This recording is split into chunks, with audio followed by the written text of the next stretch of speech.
அன்பர்களுக்கும் வணக்கம். இல்லறம் நல்லறம் சித்த மருத்துவத்தின் பார்வையில் இல்லறத்தை நல்லறமாக அணுவதற்கான எளிய வழி. இன்னைக்கு டாபிக் ஓரின சேர்க்கை. இதுவும் ரொம்ப ரொம்ப சென்சிட்டிவான டாபிக் தான். நிறைய வாட்டி யோசித்துட்டு தான் பேசுகிறேன், வேணுமா வேணாமான்னு. பாருங்கள், ஃபஸ்ட்டு ஒரு பொறுப்பு தரப்பு சொல்லிடலாம். இது ஓரின சேர்க்கை சரியா தவறா அது அல்லது குற்றம் அப்படின்னு சொல்கிறதுக்கான இந்த வீடியோ இல்லை. இது முழுக்க முழுக்க ஓரின சேர்க்கைக்கான வீடியோவும் இல்லை, ஆல்ரெடி இருக்கவங்களுக்கான வீடியோவும் இல்லை. இதுலேருந்து வெளியே வரணும்னு யாராவது நினைக்கிறாங்கன்னா அவங்களுக்கான வீடியோவாக இருக்கும். அல்லது அதை சார்ந்தவங்க இது ஏன் இப்படி நடக்குது, எதன் மூலமாக அதோட ப்ராசஸ் என்ன அப்படின்னு தெரிஞ்சுக்கிறதுக்கு ஆர்வம் இருக்கவங்களுக்கான ஒரு வீடியோவாகவும் வேணால் இதை வச்சுக்கலாம். ஏன்னா இதில் நிச்சயமாக நான் இதில் தீர்வு சொல்ல போகிறது இல்லை. எல்லா வீடியோவிலும் நம்ம பார்த்திங்கன்னா எளிய தீர்வு தான் சொல்லிட்டு போயிடும். அந்த தீர்வு இந்த எண்ட் ஆஃப் த வீடியோவில் இருக்க போகிறதே இல்லை. ஃபஸ்ட்டு பார்த்திங்கன்னா ஓரின சேர்க்கை அப்படின்னு ஒரு தனியாக ஒரு பிறவிலாம் கிடையாதுங்க. எல்லாருமே நம்மளை மாதிரியான மனுஷங்க தான். எப்பயும் போல் ஸ்கூலில் படித்து எப்பயும் போல் கல்லூரியில் படிச்சுட்டு எதிர் பாலினத்தை பார்த்து கேலி பண்ணிவிட்டு லவ் பண்ண மாட்டோமா, அப்படி கல்யாணம் பண்ணி வாழ மாட்டோமா அப்படின்லாம் அந்த எல்லா எண்ணங்களோடு இருந்து வளர்ந்துக்கிட்டு இருக்கவங்க தான். ஆனால் எப்பயாவது ஒரு நாள் ஒரு ஃபன் பண்ணுறேன் அப்படிங்கிற அடிப்படையில் எப்படி இந்த உதாரணம் சொல்கிறதுக்கு தயவுசெய்து மன்னிச்சிருங்க. ஒரு குடியாரன்னு ஒருத்தன் கிடையாதோ, என்னைக்காவது ஒரு நாள் குடிச்சு தான் பார்ப்போமே அப்படின்னு நினச்சிட்டு போய் அப்புறம் தொடர்ந்து குடிக்கிறாங்க இல்லையா, அது மாதிரியான ஒரு விஷயந்தான். இந்த ஒரு நாள் நடக்கிறது தான் அப்படின்றத ஞாபகம் வச்சுங்க. ஏங்க அதுக்கப்புறம் வர முடியாதுன்னா நிச்சயமாக இது உண்மையை டிராஃபிக் மாதிரி தான். ஒரு வழிப்பாதை திரும்புவதற்கான வாய்ப்பு மிக மிக குறைவு. இப்போ நம்ம ஏற்கனவே நிறைய பேசியிருக்கோம். பாருங்கள், ஒரு பொண்ணு இல்லை ஒரு பையன், ஒருத்தவங்கள ஒரு பையனை ஒரு பொண்ணு காதலிக்கிறான், அல்லது ஒரு பொண்ணை ஒரு பையன் காதலிக்கிறான்னு வச்சுப்போம்.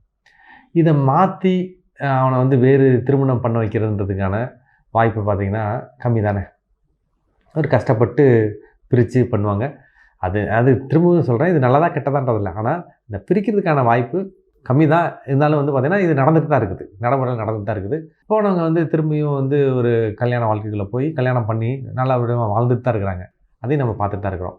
அதை விட டஃப்பானது எதுன்னு கேட்டிங்கன்னா, சுய இன்பத்தில் சிக்கினவங்க அவங்க பார்த்திங்கன்னா அதை விட்டு வெளியே வர்றதுக்கு ரொம்ப ரொம்ப டஃப்பாக இருக்கும். அதாவது இந்த கம்பேரிட்டிவ் தியரி தான் இங்கே மறுபடியும்.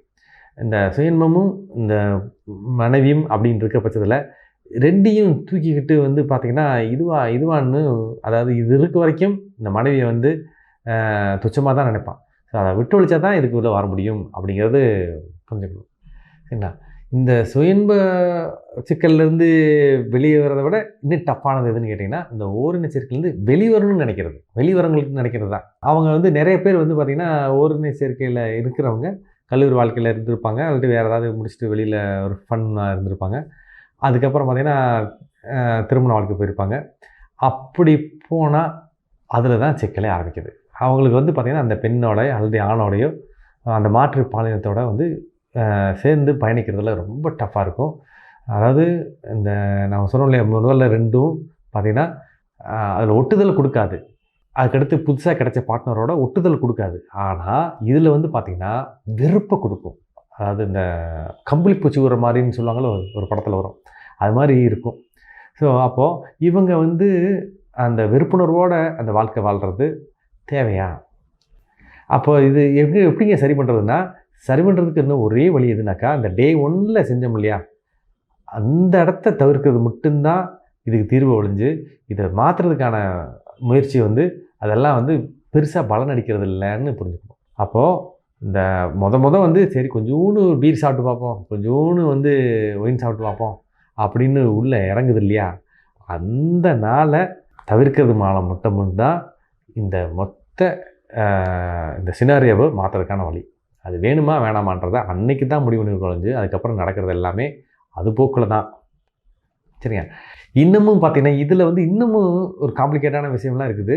இது எந்த இடத்துல ஒரு கவனமாக இருக்க வேண்டிய இடம் என்னன்னாக்கா, இல்லைங்க இது எங்களுக்கு குடும்பத்துக்கு ஆகவே ஆகுது அப்படின்னு நினைக்கிற பேரண்ட்டாக இருந்தாலும் சரி, அல்லது இது மாதிரி பழக்கம் எனக்கு வேண்டாம் அப்படின்னு நினைக்கிற ஆணோ பெண்ணாக இருந்தாலும் சரி, அவங்களுக்கு என்ன வழின்னு கேட்டிங்கன்னா, பாருங்க, உங்கள் பையனோ பொண்ணோ பார்த்திங்கன்னா ஒரு கல்லூரியில படிக்கிறப்பயோ, எங்கேயோ தனியாக தொழில் பண்ணுறப்போ ஒரு அறை எடுத்து தங்கியிருக்கப்போ வந்து கூட பார்ட்னராக வந்து ரூம்மேட்டாக வந்து அதே இனத்தை சேர்ந்த ஒரு அண்ணா ஆண் இருப்பாங்க, பெண்ணா பெண் இருப்பாங்க இல்லையா?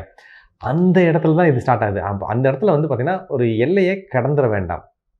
அ அது ஒரு லிமிட்டேஷன்றத புரிஞ்சுக்கணும். ஏன்னா, அதுக்கப்புறம் வந்து ஒருபோதும் மாறவே மாறாது. நல்லா ஞாபகத்துல வச்சுக்கங்க. நீங்க நினைச்சாலும் அது மாறாது. அது தேவையில்லாம இன்னொருத்தவங்களுக்கு மனச ஆ ஆ தூண்டி விட்டுட்டு, நான் மாறிருவேன்னு நெனச்சாலும், அவங்கள்ட்டருந்து வரக்கூடிய இத வந்து மாத்த முடியாது. அதனால அந்த இடத்துல கவனமா இருங்க. ஸோ ஒரு பொண்ண வந்து இன்னொரு பையன நம்பி விட மாட்டோம். ஆனா, இங்க வந்து பார்த்தீங்கன்னா, ஒரு பொண்ண வந்து இன்னொரு பொண்ண நம்பி விடுறதுல என்ன இது இருக்குது? ஆனா, அங்க தான் சிக்கல் ஸ்டார்ட் ஆகுது. அந்த இடத்த வந்து உண்மையிலேயே வந்து தவிர்க்கணும்னு நெனைக்கிறவங்க, கொஞ்சம் அ கவனமா இருந்துக்க வேண்டிய ஒரு இடம். இதில என்னன்னாக்கா, இது மாரி தனி அறையில இருக்கிறப்போ வந்து தேவையில்லாத வீடியோ பார்க்குறது, சோசியல் மீடியால ஏதாவது ஒரு இது வர்றது, இதுக்கான வலைதளங்கள்லாம் இருக்குது. அதில போய் என்னன்னு பார்க்கலாமே, ஒரு அவுட் ஆஃப் கியூரியாசிட்டி என்னன்னு பார்க்கலாமே அப்படிங்கிறது. சும்மா இந்த ஒரு நாள் மட்டும் இருக்கலாம்னு நெனைக்கிறது. அப்புறம் போதையில, போதை வந்து ஏதாவது யூஸ் பண்றப்போ வந்து பார்த்தீங்கன்னா, அதில வந்து அது ரொம்ப ரொம்ப முக்கியமானது. அந்த அதில வந்து அதுக்கப்புறம் என்ன பண்றதுன்னு தெரியாம, ஏதோ காட்டாற்று வெள்ளம் மாரி தன் கண்ட்ரோல தாண்டி போயிறது. இந்த இடமெல்லாம் ரொம்ப கவனமா இருக்கணும். இந்த நட்புல கூட பார்த்தீங்கன்னா, ஒரு கண்ணியமான நட்பா இருந்துக்கிறது நல்லது தான். அதெல்லாம் சொல்லலாமா? வேணாமான்னே எனக்கே வந்து தயக்கமா இருக்கு. நானு அதுக்கு மேல போகாம நானு இந்த அளவுல நிறுத்திக்கிறேன். பார்த்தீங்கன்னா, ஒரு அந்த ஒருவனுக்கு ஒருத்தி அல்லது ஒருவருக்கு ஒருவன் அப்படின்னு இருக்கு இல்லையா? அத தாண்டி போறதெல்லாம் உண்டு. அதுல வந்து பார்த்தீங்கன்னா, இந்த ஒருவனுக்கு ஒருத்தி அல்லது ஒருவனுக்கு ஒருவன் அப்படிங்கிறதெல்லாம் வந்து நல்ல விதமா போயிட்டு இருந்தா கூட, அதுலயும் ஒரு பெரிய குழப்பம் வர்றதுக்கான சூழல்லாம் இந்த சமுதாயம் ஏற்படுத்தி வச்சிருக்குது. அதுக்கான அந்த என்ன சொல்றது? அதுக்கான தளம்லாம் இருக்குது. ஸோ அதெல்லாம் எப்படி இயங்குது? என்னன்றதெல்லாம் பத்திலாம் நம்ம இங்க பேசவே வேண்டாம். இது எல்லாமே வந்து இருக்குதுன்னு தெரிஞ்சுக்கலாம். ஸோ இதெல்லாம் ஏன் சொல்ல வரேன்னா, இந்த டே 1ல இது சும்மா ஃபன் தானே அப்படின்னு நெனச்சுட்டு எதையும் செஞ்சிட வேண்டாம். அதுக்கப்புறம் வந்து பின்னாடி பின்னரிச்சு வந்துரலாம். வந்துட்டு வேற ஒரு வாழ்க்கைய வாழ்ந்துடலாம்னு நினைக்கிறதுக்கான வாய்ப்பு இங்க இல்ல. ஸோ அப்படி போறதா இருந்தா, அது தொடர்ந்து அத தான் போயாகணும் அப்படிங்கிற புரிதலோட இத செஞ்சுட்டா, யாருக்கும் எந்த குழப்பமும் இல்ல. மத்தபடி வந்து பார்த்தீங்கன்னா, இது சரியா? இது தவறா? இது அசிங்கம், கேவலம் அப்படின்றதெல்லாம் வந்து நான் பேசவே வரல. ஒருவேளை வந்து இது வேணான்னு நெனச்சவங்க வந்து ஒரு சின்ன ஒரு இதுக்காண்டி போய் மாட்டிக்க கூடாதுன்றதுக்காண்டி சொல்ல வர்றது தான் இது. ஒரு எச்சரிக்கையக்காண்டி சொல்ல வர்றது தான். இதுதான் வேணும் அப்படிங்கிறவங்க வந்து அவங்கள எந்த விதத்திலும் குறை சொல்றதுக்கு நாங்க இங்க வரவே இல்ல.